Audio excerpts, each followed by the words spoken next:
Welcome everyone today to another one of our candidate forums. We're very excited to have this Tennessee House Representative 8th District Democratic Candidate Forum. We have Sue DuBois and Mac Pickle here with us. Very excited to have that today. As I'm sharing with the candidates, the format is we have some prepared questions that we're going to ask each candidate. We then will open it up to the audience for questions. With that, let's go ahead and get started. So, Sue, this question's for you to begin. Why do you feel you're a strong candidate for State House District 8? Okay, thank you for the opportunity to speak here today. As you said, my name is Sue DuBois, and I'm running for Tennessee State House District 8 because I believe we need a choice on the ballot, and I believe we need a voice. All the constituents in Blount County need a voice in the House. So I am running because I will put people over special interests and corporations. I've lived in Wallen for 10 years and love it there. That's my home. I have lived in other places when I was growing up, and when I was in my career, I moved around a little bit.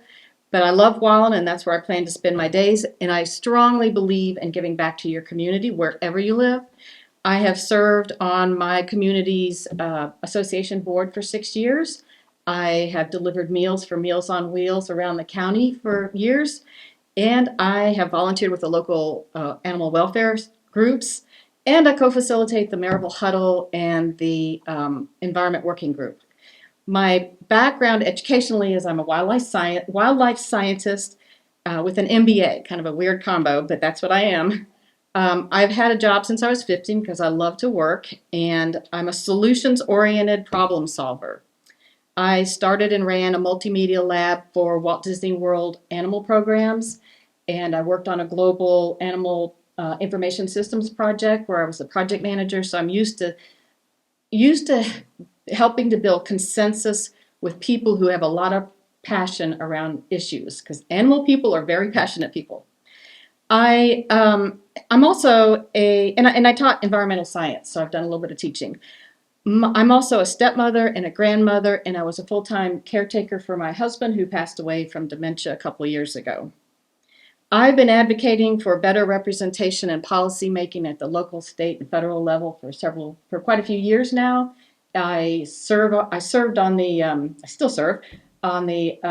Blount County Democratic Party Executive Committee for 6 years, and I'm currently the chair. I think one of my best qualifications is that I'm a woman. And let me explain why. Because Blount County is 51% women. And the state of Tennessee, it's 51% women. We have zero representation in the House, in the General Assembly, from Blount County. And statewide, there's only 14% women in the General Assembly. To me, that's not representation. They're missing some voices at the table. So, and it's so important because at the state level, we do so much that has to do with women, children, families, communities. The state budget is over 70% about education, social programs, communities, and healthcare. So that's why I think it's really important to have more than just, we need women in the House to represent our perspective on things and our many diverse experiences. So that's why I'm running, and I do believe that I will work harder than anyone else if I'm elected to be in the House. Thank you.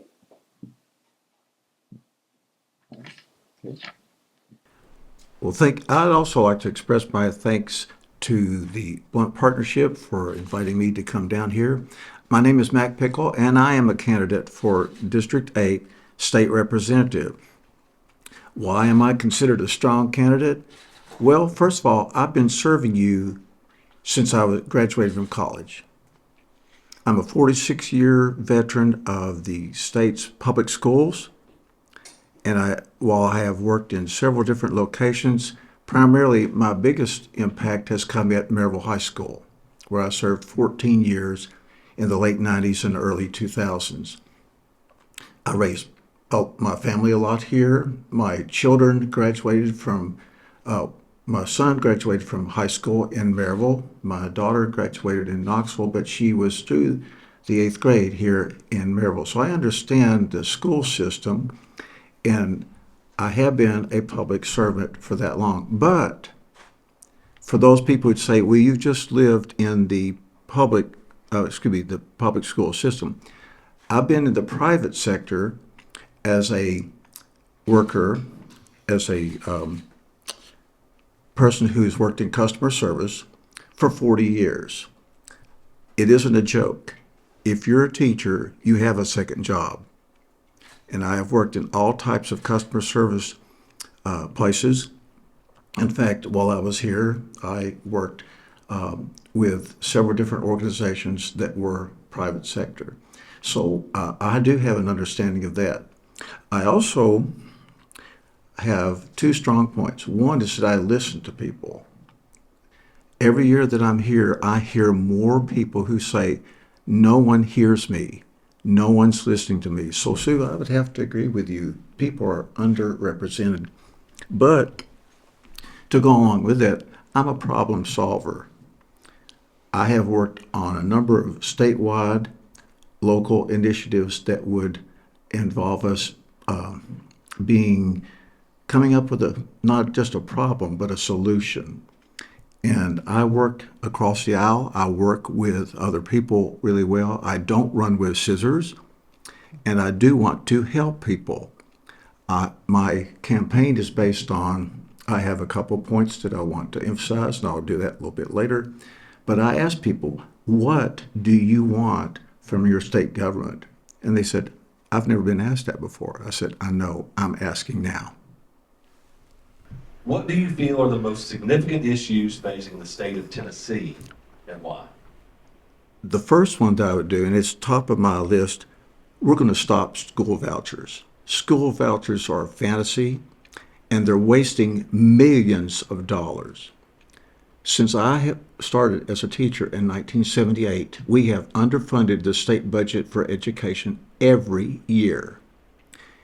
And that's not just with teacher pay. I mean, that's buildings, that's infrastructure, that's curriculum, that's everything. And I'm sure that the rural schools are even worse than that because I've always worked in a city type of school. There's no excuse for that. People say, and that goes along with that, the reason why people are saying, well, we need to get vouchers for people who are underperforming public schools. Why are they underperforming? Because you didn't fund them. You didn't fund them in the 70s, the 80s, the 90s, the 2000s. Shall I go on? We're here to this, and we have underfunded them significantly by hundreds of millions of dollars. So now you're going to take a program of vouchers and give it to people who are already dissatisfied because they have been underserved and say, we're going to underserve you some more in here. Have $7,000. That is a colossal waste of time. That's number one. Number two, and I may get personal with this. My brother is on dialysis. He's been on dialysis for 4 years. He has had to fight every step of the way to get TennCare aid and other things. It's shameful. Last week, he met with officials from the state who didn't even allow him to make his presentation. They told him, you're losing this many benefits. They're sentencing him to, you know what? Let that sink in. Healthcare is an issue. We waste money by refusing to take federal money because we're too proud, because we hate a political party. We take too long answering questions. We're not helping people in healthcare. These two things mean a lot to me, and they're personal, and they need to be fixed and addressed.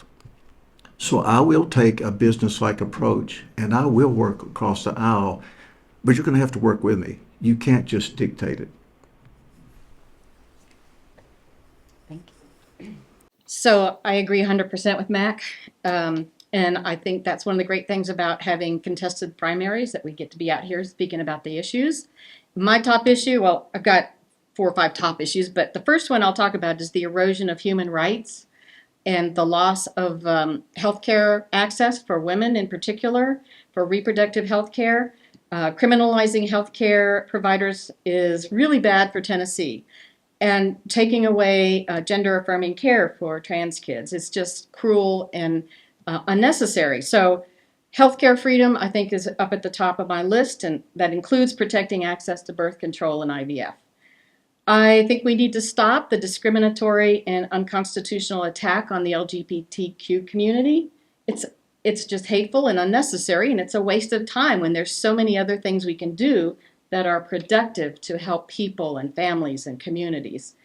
And we can't be a state that is hostile to any group of citizens.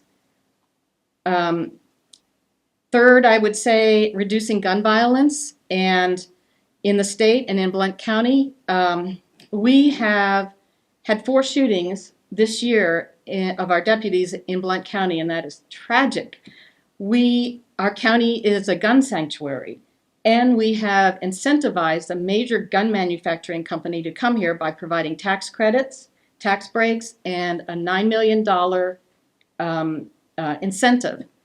So, but on the other hand, gun violence is the #1 cause of death in kids and teens. So to me, it seems like the gun industry has better representation in the General Assembly than kids do. So I want to see that changed. I'll work really hard to change that. I totally agree about fully funding public education. 91% of our kids go to neighborhood public schools, and they are underfunded. Public tax dollars should not go to private schools. So again, I do not agree with the voucher program and want to see public schools better funded. Addressing the issues that come with growth, and we're not unique in this county. It's happening all over Tennessee and all over the states, where communities are are dealing with the pressures of population growth. It's particularly hard here right now. I know that our county is doing things to develop a comprehensive plan. So at the state level, there are things that we can do to help provide the resources and the incentives and the programs to help local governments grow smartly. We have to protect our air and our water and our natural resources, because that's what makes us so special. We have to address traffic issues, and we have to address the infrastructure issues. So I could go on, but I think that's where I'll stop with my top issues. What do you feel are the most significant issues facing Blount County and why? We both touched on that a little bit, but share with what you feel are the most significant issues facing Blount County. Well, I think all of those are the things that affect children and women and families affect local communities. So we definitely, I think it's like 10 or 11% uninsured people in Blount County. So we need to expand Medicaid and provide other medical care for people who cannot get insurance or don't have insurance. And I know the hospital has recently been through some trying times. I believe that we need to fully support our local hospitals, and part of that can be helped by expanding Medicaid. The growth issue is definitely up there for county and local issues. So again, I think we need to look at how we can plan for the future, how we can deal with traffic. I think that there's certainly a lot of ways to incentivize local governments with state funding to help them deal with population issues. Okay.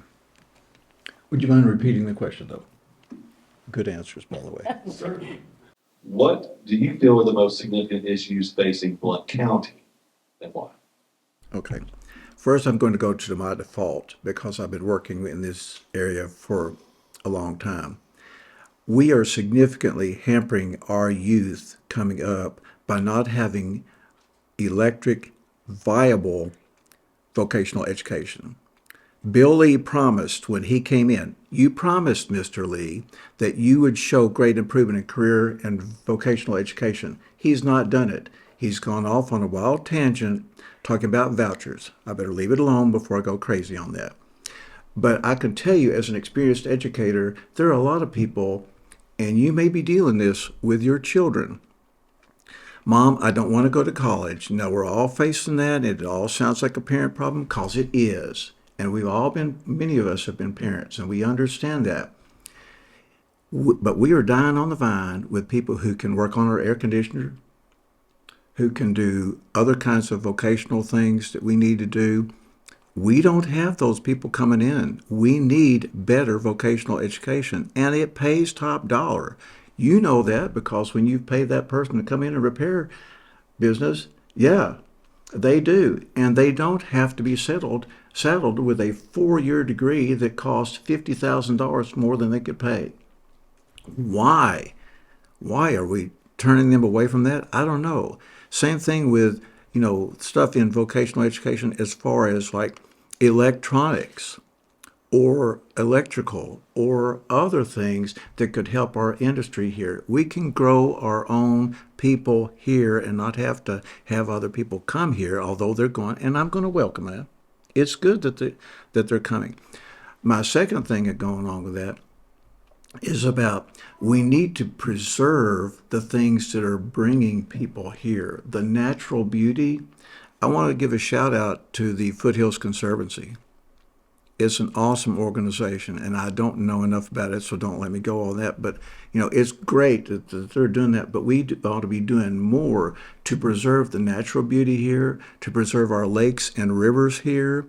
Sue, I'm going to have to look at the stuff that you've been doing, to preserve a better way of life. We shouldn't allow people who are coming in here that we promise them the farm, and then in order to deliver it, we have to cut costs. If it requires that we need to follow all of the ecological laws that we have in Tennessee, we need to do it.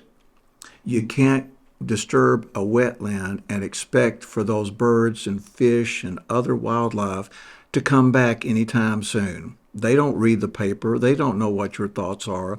But if you're polluting all this stuff, there's going to be a price to pay, and it will be the ruination of our county in that process. So we do need to preserve that. We need to have better planning. I think our planning commission probably is pretty good, but it could be more empowered. So we need to do that. What is your position on the completion of Mississippi Parkway? I knew you were going to ask this. Okay. I will say that if it is done in an ecologically sound way, and that it doesn't just become a haven for convenience stores and gas stations, that quality things can go along with that, then I would be for it. I will admit in '96, when we had this brought up, that I was very glad to see that we stopped Mississippi Parkway when it started. But I really don't see how we cannot complete it and be financially sound and ecologically sound. We will mess up what we have.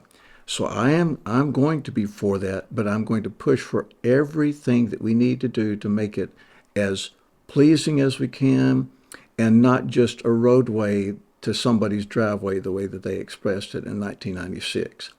So I would be for it.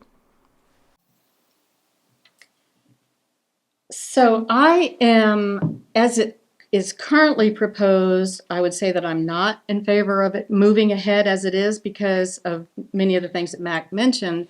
Well, first of all, as I understand it, was first proposed and developed about 30 years ago. Mm-hmm.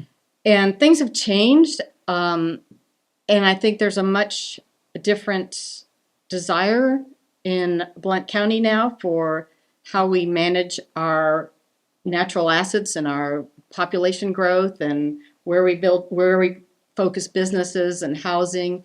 And I think that before we put in a major freeway that's going to cut across family farms and beautiful rolling hills and great neighborhoods, because that will drive development. It does it everywhere. You're going to see more congestion around the highway, and especially at the interchanges that they're proposing. So I think that we should take a look at the planning and maybe start back at scratch and do another traffic study, because and I'm not a traffic engineer by any means, but it seems like an awful lot of the traffic happens around businesses and time of day and activities within the city cores rather than people just driving the people going from the Knoxville to the Smokies. And I understand. I mean, yes, absolutely. The tourist industry is extremely important to our county, and we need to make that. I think the other thing is we got to be creative. We cannot waste our natural beauty without first considering some creative options for moving people from Knox County to the Smokies, or from the other side of Maryville to the Smokies. So if that's one of the main objectives, then we should consider mass transit. I mean, have we even looked at that? And what I know there's all sorts of economic things to do. We need to do. So I think my short answer is we need to go back to the drawing board on that one and look at it more holistically for the entire county's traffic problems. Hi, I'm Travis Gardner with Blockhouse Services Group, and I live here in Blount County in your district. So, as a political candidate, you're asking the people of Blount County to let you represent them at the state level. Tennessee has historically been in a net positive position between our expenses and our revenues. And that's what led to Tennessee government and the services being resilient and coming through COVID in a very positive manner. So revenues have plateaued or slightly declined, and expenses in our inflationary climate are going to increase. So I'm going to ask you a very measurable question. I'd like for you to state 3 of your individual priorities that should be of the highest priority in our state budget, and 3 issues or items that should be our lowest priority in the state budget. Great question. I hope I can do it some justice. Well, I'm going to go back to the fact that I think a large part of the budget currently does go to helping people live their best quality life in the state. So that is education, number 1. And healthcare, number 2, and supporting businesses comes 3rd. Now, that's a real simplistic answer. I mean, it's, but that's kind of what I think the priority is making sure that, and on the revenue side, I know there's some proposals to like cut the grocery tax. I think that could be a good one. I know that sales tax are the biggest source of revenue outside of funding. I guess you would call it federal grants and probably business taxes. So I guess that there's probably some ways to adjust the tax structure that would better benefit small businesses and entrepreneurs, and maybe get a little bit more of the cut from the larger corporations and outside businesses. Okay, I think as far as like priorities for future funding, first of all, I'm going to go back to vocational education, because if you don't have a working population, I don't know about you, but I'm a little bit older than a lot of you all. I want somebody who didn't cheat their way through school looking at me over a gurney when it comes that time. We need to train these. So vocational education, including healthcare education, we need to do that. And we need to advertise this and make sure that we are paying our healthcare professionals, starting with the CNAs and other people who work supporting our doctors and nurses, that they're getting a viable income. We need to incentivize that. It's a good investment for our community. Second thing is that we need to incentivize and help improved manufacturing. We have got several industrial parks here that we need to encourage future years' growth in industrial work rather than training for yesterday's training. You know, having more for, I, I have seen so many people, kids who would love to design cars. They love cars. They love muscle cars. But there are ways that I've seen that muscle cars can be improved to be ecologically sound. Let's give them that point. We have Clayton Bradley Academy, which is doing an outstanding job. The more I know about them, the better they're doing.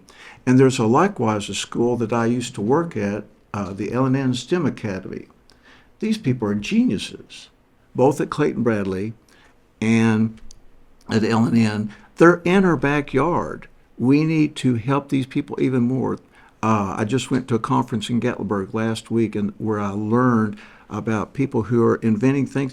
I didn't even know there was a problem, and they are fixing that. And our young people are, I'll just have to give them props. They're geniuses, and we need to encourage that. So if it sounds like it's all about education, yeah, a lot of it is, because education will feed all these other things here. You really want a good future, you better have good people that are trained. Stuff I would cut, start at the top, vouchers, they got to go. That is a waste of hundreds of millions of dollars. And I have 5 instances of fraud in charter schools that have already been proved. Those people have already been adjudicated, and they should have been in jail. Now, that doesn't mean that there aren't good people in public education who make a tragic choice, and they shouldn't be punished too. Okay? But if these people are just getting millions of dollars and they're not held accountable, why not? Okay? Second thing is that I know that we are a low tax state, and we need to maintain an idea that we're going to balance our budget, but we cannot be cutting taxes right and left and not cut state food tax, sales tax. We need to worry about that. And I think the state sales tax grace period for 2 weeks in August is not enough. There's a whole lot of people that depend upon the money that they're making, and they're not making enough. So there you go. That answer your question? And if it has I not, still would like to hear each of your 3 lowest priorities for state funding. well, Oh, the lowest part. well, vouchers is cutting taxes that don't need to be cut, and I'm not sure what those are. I'd have to be in the committee meeting. And I'm willing to listen, because it will be a learning curve. I'm also willing to work with people too, and I think there's some people in Nashville that don't want to work with anybody. Third thing is that maybe that cutting. If we were able to work out a system, and I'll go ahead and say it because I'd be willing to explore it, is about some type of judicial diversion for people with low risk drug offenses. They don't need to be crowding our jails with people who are dangerous to our community and don't need to be there. Okay? Good case in point, and it goes back to 1998 when we had the big jail escape of the 6 inmates who got out of the Blount County Jail. I had just taken a group from Maryville High School to that beautiful jail there, and it was fantastic. And I thought, how in the world are they going to escape from it? And they did, because they had people who are professional criminals who threw their shoes up, got them caught on the barbed wire up at the top, and there wasn't that much barbed wire, and all 6 of them escaped. 2 of them got caught within 5 hours because they just missed their mama. 2 of them got caught within a couple of days because they're just not that good a criminal. 2 of them wound up in Brazil and lived the high life for 2 years. We don't need super criminals teaching our lower level criminals good things. And I say that in jest, but it actually happened. So we need to have judicial diversion more for people who are on low level offenses. Okay. There you go. Okay, so tell me once again, you want to know what the lowest priorities are for balancing the budget? Yes. What we can not do to balance the budget? That's correct. I would definitely have to do a lot more research on that, because I think when you're talking about, where you take away funding, You need to look at it on a case-by-case basis, and everything I think, that is happening now is probably good. We need more of the good stuff. I don't know enough about the Tennessee budget specifically to say what I'd pull funding for. And that's not really a great answer, but that's all I got right now. Well, I guess I'll keep it. I'm Mariah Franklin. I'm a reporter with the Daily Times. I cover politics for the paper. This is a question that has come up in the past 2 forums that the Blount Partnership has sponsored. The hospital came up briefly in discussion earlier, the dispute with the county, and currently there is a proposal kind of at the national level to undo some of the regulatory processes for opening new healthcare facilities. Specifically, there is a PAC that has said that one of its goals, one of the things that it looks for in candidates that it supports, is a willingness to abolish the regulatory process for opening new healthcare facilities. It's called Certificate of Needs process. Where do either of you stand on that issue? I, again, don't know a whole lot about it, but from what I understand that, small rural hospitals need to have that kind of protection. And I think that a certificate of need requires to define whether or not you need additional services in the county. So I think I would be in favor of keeping the process because we can't necessarily just run a for-profit hospital when you've got to take indigents, you've got to take the uninsured, and obviously there's a lot of factors in that. But I would say that they can't just compete with for-profit hospitals if they have to take indigents. Well, you've got me here, but I have been thinking about this. I would say that I'm still going to be for the certificate of need. And the reason I'd say that is because I'm willing to learn more about it. I'm willing to work with business leaders, people who are going to be healthcare providers, and also the people who are and we keep mentioning about the rural counties, but I've seen at least a few examples of rural counties who have shut their hospital, or the hospital was shut down, not because the county didn't want them, but because they couldn't afford it. And so we have got to work on an improvement of that. I'm willing to strike a compromise as best I can to get this done because our citizens deserve quality health care. So if it needs some kind of hybrid program that will help with this, but I am not for closing a hospital down and forcing more and more people to drive ungodly amounts to Nashville, Knoxville, or Memphis. And having lived in 2 of those places, I can tell you that's not a good situation. So we had to find a compromise, and I'm willing to work for that. Again, I'm Travis Gardner with Blockhouse Services Group. I'll ask, political candidates like to campaign on character and values, personal values. And voters like to vote on issues and positions. I won't pass judgment of whether that's good or that's bad, but I'll allow you to define yourself. You all, through your statements and your eloquence today, identified you all are more like each other than you are different. But I'll just pose the question to give you the opportunity. Are there some defining differences between you two with particular positions that are different than the other? Well, I can't speak exactly to that, but this is what I'm doing.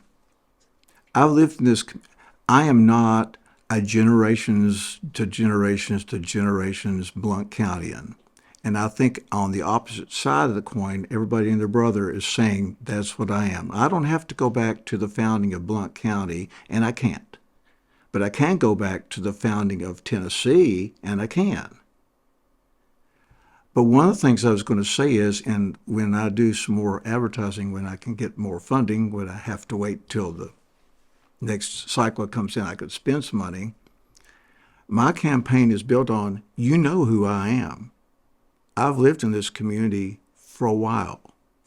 And this is not about, I've lived in Blount County longer. No, you know who I am. I served you before, I can serve you now. I'm asking for that opportunity. I'm asking for your vote of confidence because I treated your child really well. I treated you really well. I answered your questions. I answered the call. I took on the tough decisions, and I accept responsibility for my actions. There have been times when I've had to eat crow, and it was not delicious, but I ate it. I'm a team player. We're on the same team. Why can't we play for the same team and have success? Why can't we do this? So I'm pitching to you, not that I'm a better Christian than you, not that I'm a better businessman than you, because I'm not, that's for sure. But what I am saying is that you know who I am. And if you don't, I would invite you to get to know me. My record shows I can be trusted, depended upon, and that I take care of people. And I'll leave it at that. So I think I wish I did know Matt better. I think we need to sit down and talk in a lot more depth so that we understand where each of us stands on various issues in detail. I'm pretty confident that we're very close in how we stand and support the platform of the Democratic Party. Because I mean that's what I do. So if we want to talk specific issues, we could probably fine tune where some of the differences are. But so I know he's a great candidate. Where do I distinguish myself as a candidate? I never thought I'd be doing this 10 years ago. I am certainly not a career politician. I worked hard all my life because I loved working. Like I said, I've been a stepmother, a grandmother, a caregiver, a wildlife biologist. So I've got a lot of varied background experience. And I think so I care deeply about my community. I care deeply about my family. I care, and in terms of whether, I've lived here 10 years, but, I've got family here. I was born in Charlottesville, Virginia. So I think, to me, if somebody asked me, I'm going to call myself an American first and foremost. And that's what I am. And I believe in democracy. And I believe in fighting for people's rights to live. I believe in standing up for families. I also believe in, because I have an MBA, I believe in, I'm a pretty practical minded, solutions oriented problem solver. And so I know that I will put all of that experience to work as a representative, and I will listen to people. I'm also a good listener. So we're not different on that. I think that we have to listen to the needs of our community. And I think that's something that we're different in from the current representatives is we're gonna get out there and listen to people and everybody. I mean, all constituents. We will serve all constituents. So that's what I think is our defining. That's what defines me. Wonderful. Thank you both so very much. That ends our time today. Again, thanks for the questions. Thank you, Sue and Mac, for both being here with us today. I didn't share with you till you made it up. So I'm chair of the Government Relations Committee for the Chamber. Okay. So I had the distinct privilege of being the moderator off camera, thankfully, for these things. So, but thank you all for being here today. Tammy, thank you for putting this stuff together for the Blount Partnership. I hope you all have a great afternoon. Go Thank Hawks. you. Thank you. Thank you. Thank you.